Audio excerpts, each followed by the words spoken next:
What's up? What's up? What's up, everyone? It is Jason Janai from the SCE Event Group, and today I want to talk to you a little bit about wedding entertainment pricing. Now, I want to share some perspective from someone that's worked within this industry for greater than 10 years, helping amazing couples celebrate amazing moments in time. And I want to talk about pricing because a lot of people reach out to us asking, how much is this going to cost? How much will it be if I want you at my wedding? Now, there's a couple of variables that we need to understand for good reason. For instance, your date, the location, and the times of your event. Why does that matter? Because we need to make sure that we are available. We need to make sure that we can get to where you need us to be. And we need to make sure that our calendars line up with the times of your event. That's not all that impacts the dollars and cents conversation. The services being provided also kind of impacts that number. Are we bringing lighting? Are we doing things with other people like musicians? Are we doing multimedia integration? Are we doing things like dancing on the clouds, having spark fountains go off during your first dance? Or are we doing something totally different and something fresh, fun, and exciting? All of those enhancement services could impact the bottom line of your contract, and you should have a contract from an entertainment professional for your big day. So you need to kind of figure out the equation, and you need to figure out what menu items, what services, what things are important to you for this celebration. Once you figure all of that out, it should be pretty easy to determine if this makes sense from a financial perspective for you and your person for your big day.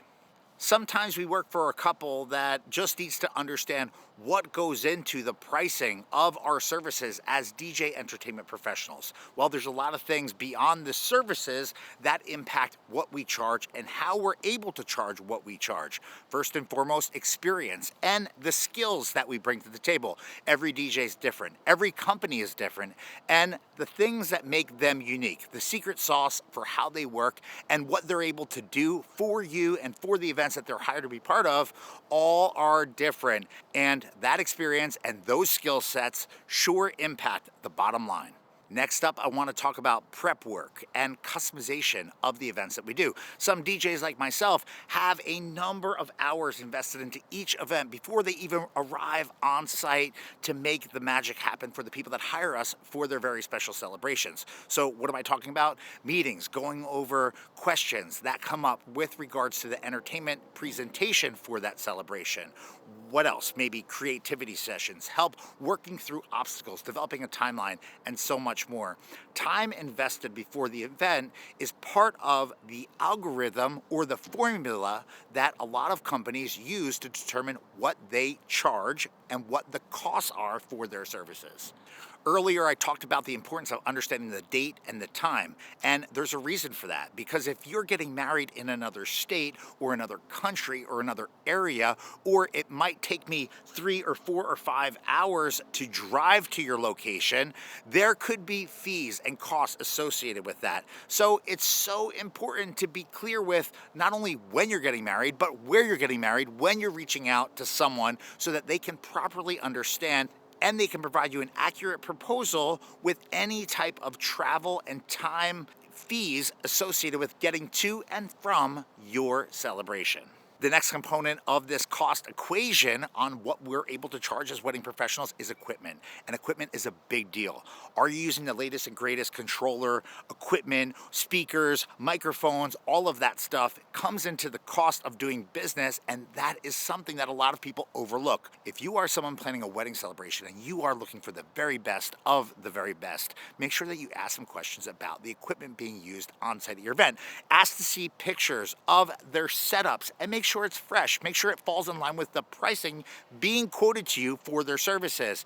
It should look outstanding. You should have options, and they should be using quality gear to run their show. There's a lot of people I know that in this business that use the same equipment for 10, 15, or even longer than that years. That's not how we work, and equipment is part of the pricing algorithm, the formula for how we price our services. While I'm talking about costs, let's talk about business costs, because there is a cost to operating a business between acquiring music, between support staff to make things happen, office space, warehouse space, marketing, all of that plays into the cost of operating a business. And if you're looking to hire a legitimate company that is covered with legitimate insurance, proper insurance, and has a organization, expect a small portion of that pricing quote or proposal being submitted to you for the cost of entertainment to include some operating costs for that business. The last thing that goes into pricing, it's kind of supply and demand, it's market demand. Is this person in demand? If there's only 52 weeks of the year, 52 Saturdays of the year, expect if that person is in demand and desire to be part of celebrations, expect their pricing to be higher than people that are not working as much. If there is a need for a desired service, if someone brings a certain level of professionalism and consistently shows results to the people that are considering hiring them, if they constantly bring it, they will be in demand. They'll be referred by other colleagues, other wedding professionals. They will be referred by venues, by event planners, by party planners, by other DJs, and most of all, by other couples. If you have someone in mind for your very special celebration and you're able to get them and you click with them, be willing and open to maybe spending a little bit more money than in comparison to someone that just maybe works for an organization who could be very good, but doesn't have maybe all of the accolades and all of the wind in the sails, so to speak. If someone is highly desired, expect to spend more for their services than maybe someone who's less desired in an area. These are all variables that equate to how we charge what we charge in the wedding entertainment industry to provide wedding entertainment services for wedding receptions and for our events. I hope this connects to you, and if you have questions, comments, anything at all, I would love to hear from you. Now, there's some other things that were not even mentioned in this video that do kind of add into the equation of how we price ourselves. But this, at a very, very high level, is just to give you some perspective, some mind food, and for you to think through different things as to what you're paying and why you're paying what you're paying for your wedding entertainment. If you have questions, comments, or anything at all, I'd love to hear from you. Just drop into the comments underneath this video, and be sure to follow along for wedding tips, entertainment tips, and for information and videos just like this, inspiring DJs to become better DJs. My name is Jason Janai. Thanks for watching.